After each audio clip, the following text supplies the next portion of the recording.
যেখানে সেখানে ছড়িয়ে ছিটিয়ে থাকা ময়লা আবর্জনার দুর্গন্ধে বেহাল দশা বগুড়া শহরবাসীর।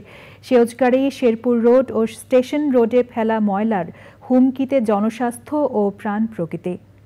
জনপ্রতিনিধিদের দাবি, অপর্যাপ্ত জনবল এবং অর্থের কারণেই ভেঙে পড়েছে বর্জ্য ব্যবস্থাপনা। রৌফ জালালের তথ্য, ভিডিওচিত্রে আফরোজা হাসির রিপোর্ট। প্রতিদিন শহরের ময়লা আবর্জনা সংগ্রহ করে সেউজগাড়ি এলাকা, স্টেশন রোড এবং শেরপুরের সেকেন্ডারি ডাম্পিং স্টেশনে ফেলেন পরিচ্ছন্নতা কর্মীরা। তবে নির্দিষ্ট স্থানে জায়গা না থাকায় পাশের সড়কেও রাখা হচ্ছে এসব ময়লা।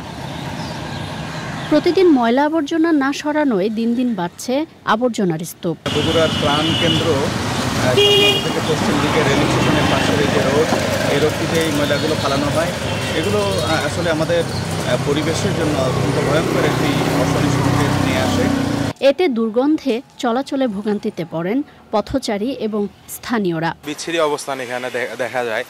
প্রত্যেকটা মানুষের যাতায়াতের খুব কষ্ট হয় এবং এখানে আশেপাশে কিছু শিক্ষা প্রতিষ্ঠান আছে, যেমন এই যে এখানে একটা স্কুল আছে, এই স্কুলের ছোট ছোট বাচ্চারা এখানে যাতায়াত করে, তাদের খুব কষ্ট হয়। এমন পরিস্থিতি জনস্বাস্থ্যের জন্য হুমকি বলছে পরিবেশ অধিদপ্তর।